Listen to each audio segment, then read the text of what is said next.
Coucou les filles, bienvenue dans ce podcast focus sur le gilet Dresde ou Dresde la veste, c'est comme ça que le patron s'appelle dans le livre Dresde de Direndo. C'est celui-ci, vous le connaissez.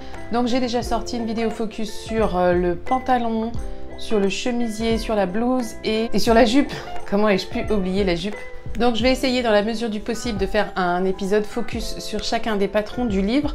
J'avais dit il n'y a pas très longtemps que je ne ferais pas le focus sur le t-shirt, mais vous avez été plusieurs à m'écrire. Donc je me suis dit, si je trouve des jerseys de coton pas très chers, peut-être que je ferai cet épisode, parce que le but pour moi, c'est pas de coudre pour coudre. J'ai besoin de t-shirts, je vous ai dit que j'allais coudre mes t-shirts cet été, mais ce qui me manquait en fait, c'était de trouver du tissu pas cher, parce qu'il n'est pas question que ces t-shirts me coûtent cher. Pour celles qui l'auraient pas vu, je vous rappelle que je fais une petite battle t-shirt cousu à la machine à coudre contre t-shirt cousu à la surjeteuse. Aujourd'hui, je me suis équipée de Tony.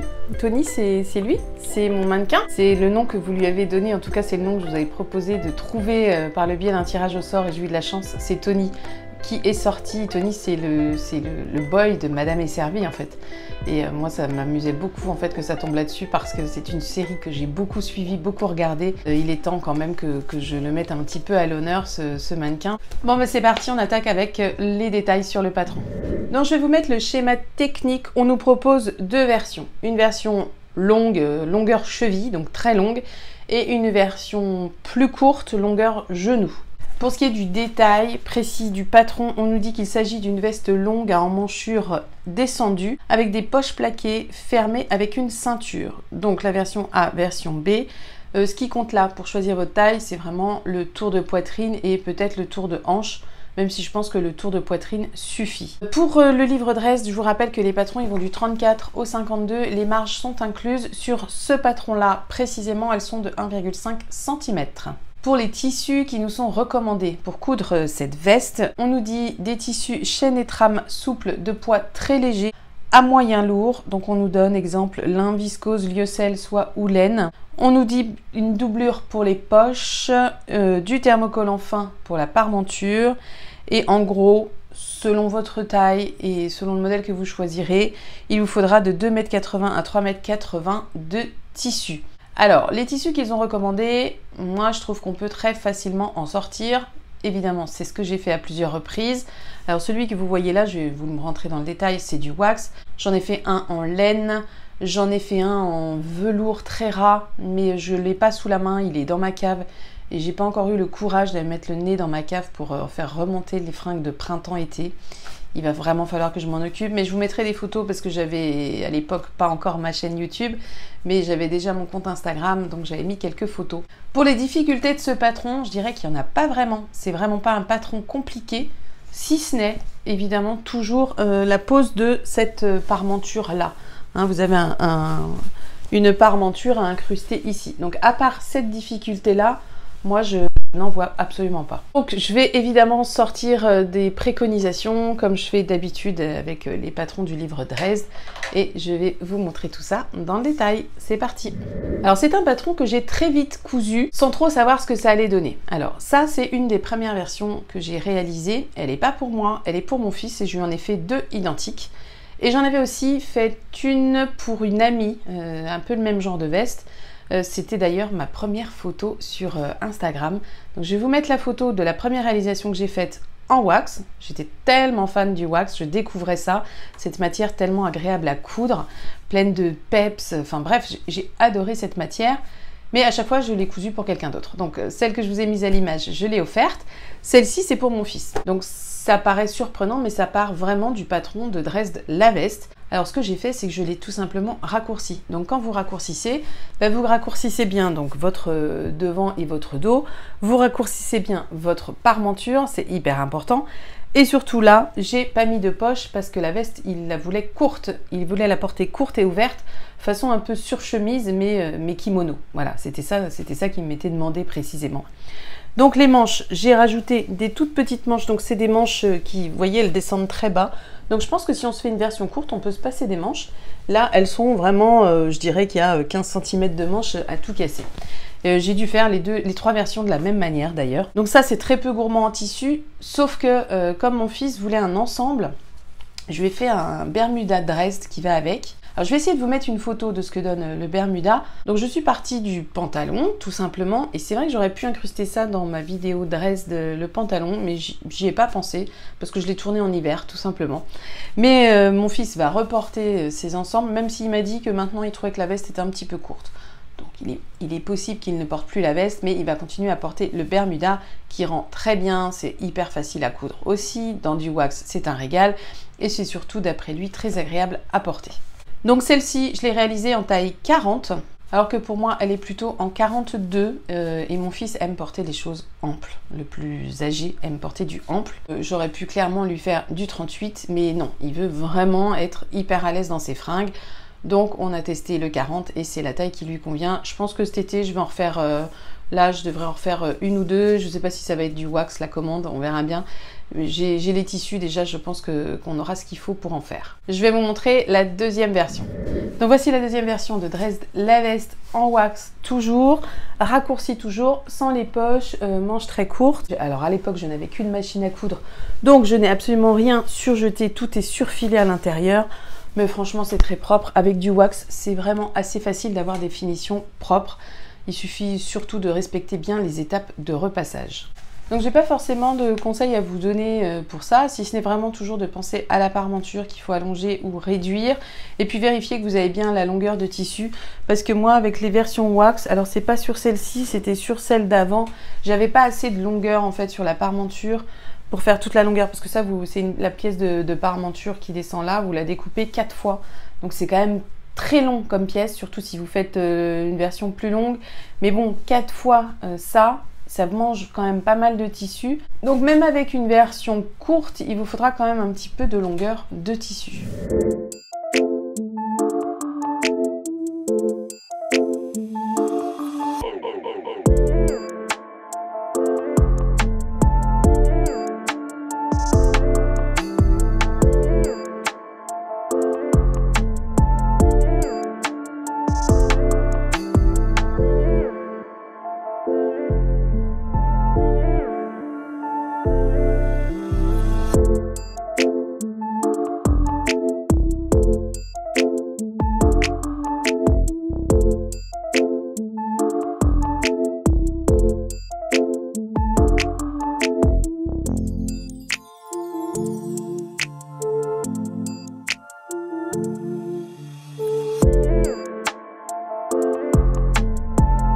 Maintenant à la version suivante, cette fois c'est une veste en laine. Alors cette version, c'est toujours pour mon numéro 1. En fait il est un petit peu comme sa mère, quand il y a un patron qui lui a plu, il a envie que je le décline de plein de façons. Donc moi ça m'a beaucoup amusé. On l'a cousu, je l'ai cousu en laine. Alors c'est un lainage qui m'a coûté je crois une quarantaine d'euros les 3 mètres. C'était dans le quartier Saint-Pierre. C'était pas chez les Coupons, c'était la première boutique qui fait l'angle, je sais plus comment elle s'appelle. Alors cette laine bouloche énormément, certes mon fils l'a pas mal portée, mais là, avant de la ranger, je me suis rendu compte, parce que là on va vraiment la ranger, mais il y a vraiment plein de bouloches, là vous avez des petites bouloches au niveau des manches. Vraiment ça s'abîme, c'est pas très solide. Les boutons m'ont coûté à peu près aussi cher que le tissu, puisque monsieur avait des exigences de taille et de couleur. Donc j'avais cédé à ce petit caprice parce que je me suis dit, bon, j'étais quand même fière de pouvoir faire cette réalisation. Elle n'est pas doublée, donc tout est fait à la machine à coudre. En ce temps-là, je n'avais toujours pas de surjeteuse. Je vais arrêter de dire ça parce que tu as une surjeteuse. J'ai une surjeteuse depuis 1 mois, donc c'est idiot de dire ça. Alors j'ai eu des petites difficultés sur le bas ici parce que ça fait quand même beaucoup d'épaisseur à gérer. J'avais pas les bonnes techniques et on a vu avec mon fils qu'en fait ça se découle là sur le bas. Donc il va vraiment falloir que j'y repasse l'année prochaine. Je ne vais pas m'en occuper maintenant. J'ai absolument pas envie de toucher cette matière en ce moment. Alors non pas qu'il fasse très chaud, mais il commence à faire bon et c'est vrai que coudre de la laine, ça ne me fait absolument pas envie. Donc cette petite veste qui je trouve a un style très british, mon fils porte ça avec un velours côtelé noir Dresde, avec des chaussures bateau marron, enfin, je trouve ça trop mignon, ça donne vraiment un bon look british qui lui va très bien. Je pourrais la porter, elle est en taille 40, mais elle me va quand même. Alors, il ne faudrait pas que moi je mette un pull en dessous. Je pense que je vais vous faire défiler quelques images où je la porte pour que vous la voyez quand même, pour que vous voyez quand même un petit peu ce que ça donne.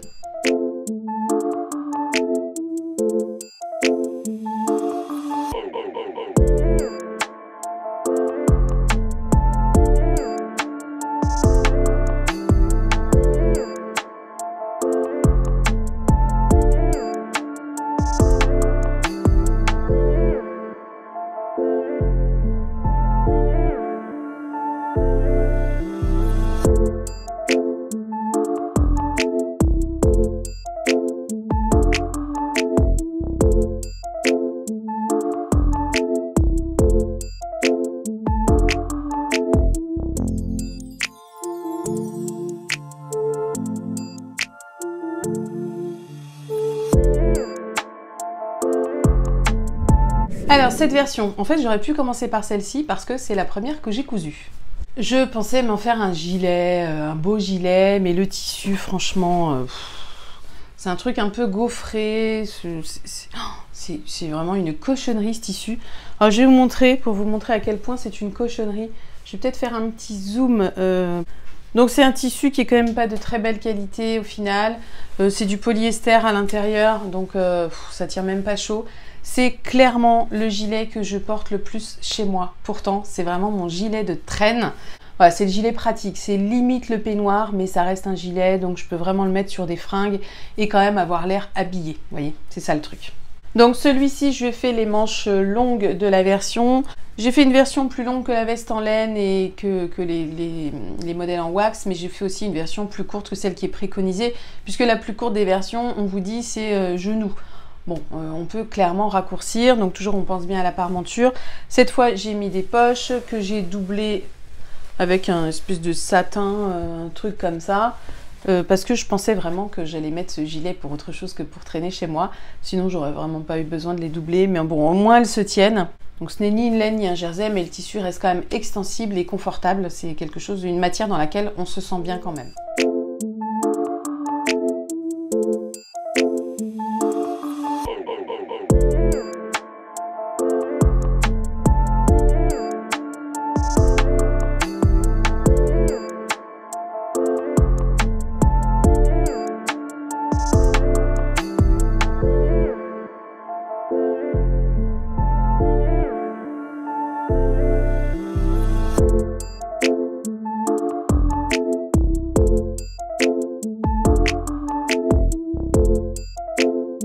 Alors là, je vous montre la dernière version que j'ai cousue, donc c'était au mois de mars, ça devait être fin mars à peu près. Et c'est une version que je vous ai présentée dans mon bilan couture bleu, tout en bleu. Donc c'est un coupon qui me vient de chez Benitex, il me semble. C'est un coupon qui n'était pas non plus hors de prix, c'était peut-être 15 € les 3 mètres, quelque chose comme ça. Je m'attendais à une meilleure qualité, mais en fait c'est toujours pareil, c'est des matières synthétiques, donc ça tient pas hyper chaud non plus. Mais en tout cas, ça collait très bien pour le modèle que j'avais en tête. Je voulais quelque chose de long. Donc là, j'ai fait la version maxi longueur. Donc c'est la longueur cheville. Alors, je ne sais pas si j'ai fait la longueur tout à fait cheville, parce que moi, je fais 1m60 et eux, leur longueur cheville, elle doit être prévue pour 1m68. Donc il se peut que j'ai quand même un peu raccourci. Je m'en souviens plus. Je n'ai eu aucune difficulté, surtout que là, mais celui-ci, je l'ai surjeté. Donc on a quand même un intérieur qui est propre. Il n'y a pas de surpiqûres qui vont pas. Tout s'enchaîne bien. Je lui ai fait des poches plaquées et doublées. Donc j'ai doublé dans une gabardine très fine que j'avais. Je le porte. Alors on peut le porter avec les manches longues. Mais en fait, ce que j'aime dans ce style de fringue, donc j'ai simplement fait un double rentré sur le bas. Mais sinon, ce que j'aime dans ce genre de fringues, les gilets un peu longs, c'est vraiment de les porter avec les manches reboulées. Voilà, je vous avais dit ça aussi pour ma veste en jean. Ce genre de gilet un peu long, c'est aussi comme ça que j'aime le porter sur moi. Donc ça va très bien avec un jean, ça va avec une robe longue. Alors il faut que ça reste dans les bleus marines, parce que moi j'aime bien quand les choses vont ensemble au niveau des couleurs. Je vais vous refaire défiler les mêmes images que j'avais choisi de vous mettre pour le dernier podcast qui était une présentation de mes cousettes en bleu. Je me suis dit que c'était peut-être pas utile de vous retourner ça. Donc si vous voulez zapper, je comprendrai tout à fait.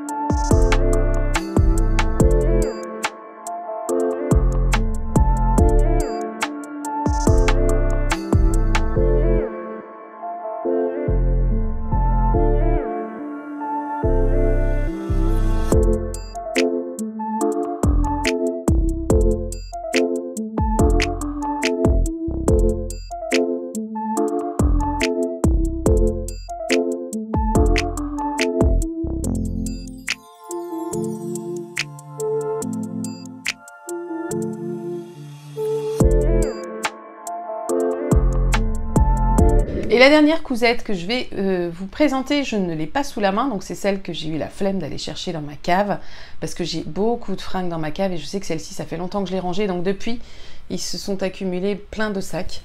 Donc je ferme bien les choses, tout est protégé, hein, c'est pas le souci.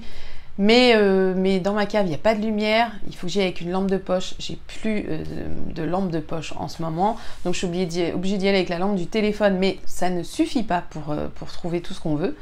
Bon, ce sera réglé bientôt puisque c'est une veste que je vais porter. Mais je vais vous en mettre des photos Instagram. Donc, c'est une veste que j'avais fait dans un velours ras que j'avais doublé. Et la doublure n'est absolument pas prévue sur ce livre. C'est quand même un des défauts que je trouve à ce patron. Il aurait vraiment mérité sa petite doublure. Alors, si on veut se lancer dans la doublure, c'est pas très compliqué. Alors, j'ai cherché un peu ce que je pourrais vous conseiller. Et finalement, il n'y a pas vraiment de vidéo type pour doubler ce genre de vêtements. Je vais vous remettre quand même le lien du blog que j'avais trouvé pour doubler cette version. C'est un blog qui m'avait beaucoup aidé. Et c'était In the Mood of Couture. Voilà, c'est ça. In the Mood for Couture. Un truc comme ça. Et en fait, alors, elle a refait des dessins, elle explique les choses, ce qu'il faut découper, comment, à quel moment on doit coudre quoi et comment on doit les assembler. Je trouvais que c'était très clair à l'époque. Alors, j'avais pas toutes les infos que je voulais, mais je suis quand même allée piocher dans d'autres vidéos. Je me suis aussi aidée des tutos couture de Maison Fauve, puisqu'elle double notamment le manteau raie ou des choses comme ça. Donc vous avez quand même une astuce pour la couture de doublure, ça c'est pas mal. Mais ce que je voulais surtout moi, c'était comment construire cette doublure. Donc en fait, construire une doublure, c'est jamais très compliqué. Vous reproduisez votre patron dans le tissu doublure en ajoutant, je crois que c'est vraiment ça qu'il ne faut pas oublier, un pli d'aisance dans le dos. C'est vraiment ça qui va jouer sur votre confort. Donc dans votre dos et sur toute la longueur, hein, bien sûr, dos haut et bas. Et je crois qu'une fois que vous avez fait ça, bah, c'est bon. Le tout aussi, c'est de faire sa doublure un petit peu plus courte que son tissu principal, il me semble. Alors ça fait longtemps que je n'ai pas cousu de choses doublées, mais je crois bien que je ne dis pas de bêtises. Et puis sinon, bah, vous assemblez vos pièces de la même manière que vous le faites avec votre tissu principal que votre tissu doublure. Et ensuite, là où ça se complique, c'est comment vous assemblez tout ça. Mais là, c'est pareil, il y a pas mal de tutos. Moi, j'étais allée regarder les tutos Maison Fauve, mais je sais qu'il y en a d'autres sur de la couture de manteau doublé. Donc, sachez que si vous avez ce patron, je pense qu'on peut oser plein de tissus. J'ai pas fait le tour de tous les tissus que je peux utiliser. Et j'ai bien envie d'en tester une version en jean. Mais ce qui me fait hésiter, c'est que ça va être quand même assez rigide. Donc ça va peut-être avoir un petit côté un peu trop sérieux. Alors je ne sais pas. Je vais tenter parce que j'ai plein de jeans. J'ai du jean en fait de pas top qualité que j'avais acheté chez Tris & Stoffen. Il est un petit peu élastane mais pas assez pour faire du jean. Enfin un pantalon jean. Donc je ne sais pas trop quoi faire de ce tissu et j'en ai une belle quantité. Donc il se pourrait que je fasse des tests aussi de version en jean, pourquoi pas, et cette fois en mettant la ceinture avec des passants et en reprenant les codes du jean, vous savez, avec des surpiqûres ocre, avec peut-être des boutons aussi, parce que comme je vous l'ai montré sur celle que j'ai fait pour mon fils, on peut vraiment mettre les boutons, c'est pas un souci. Donc c'est un patron, je trouve, qui ouvre vraiment beaucoup de possibilités. Il faut vraiment laisser parler son imagination, tant sur les longueurs qui ne sont pas prévues que sur les tissus qui ne sont pas forcément recommandés. Je trouve qu'une fois de plus, les photos, franchement, ne font pas très envie. Parce que, pour revenir sur cette version-là, je vous le disais dans ma dernière vidéo, quand j'en parlais, c'est vrai qu'on pourrait se dire, t'as enfilé ta robe de chambre. Et sur le livre, je vais vous mettre l'image qui me fait penser vraiment à une robe de chambre, c'est celle-ci. Ils l'ont fait en lainage, mais ça n'a pas d'allure, quoi. Vraiment, ça n'a pas d'allure. Et je trouve ça dommage. Il faut vraiment réussir à se projeter dans ce patron pour se dire, bon, il y a peut-être moyen de faire un truc sympa, je vais tenter. Bon, alors moi, j'ai aucune difficulté à me projeter sur les patrons Dresde, parce que maintenant, j'en fais même un exercice, je dirais, plus pour le style que pour le besoin. Mais c'est très utile, en fait, d'apprendre à se projeter dans des matières, dans des longueurs, dans des coupes. Moi, j'ai appris beaucoup avec ce livre Dresde. Alors, pas forcément grâce au livre, mais parce que ça a justement développé ma créativité, je dirais.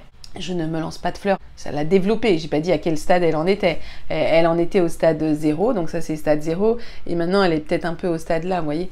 Je suis pas quelqu'un qui part non plus dans des trucs incroyables en couture. Incruste pour vous dire que maintenant, on fait des lives sur YouTube. Donc toutes les semaines, je n'ai pas forcément fixé de jour, soit le dimanche, soit le lundi, soit le mardi. C'est à peu près les 3 jours pour l'instant. On en a déjà fait 2 pour celles qui n'ont pas suivi. Le premier, c'était sur la fin des pochettes chez Direndo. Et le deuxième, c'était sur le Mi-Made May qui se déroule en ce moment.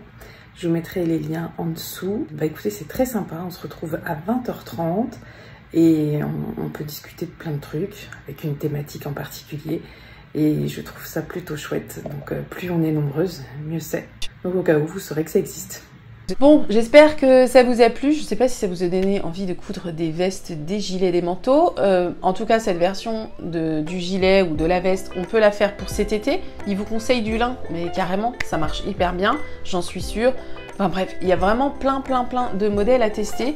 Je me demande si j'en ferais pas peut-être une fleurie, un peu comme ça, pour une petite veste fantaisie à porter de temps en temps. En fait, c'est ça le truc, c'est qu'à chaque fois que je finis un podcast focus comme ça, j'ai envie de faire d'autres déclinaison du patron que je viens de vous présenter. Donc là dans ma tête, je viens d'associer un tissu que j'ai dans mes placards avec ce patron et je pense que ça va finir en cousette. Je ne sais pas quand, mais on verra ça.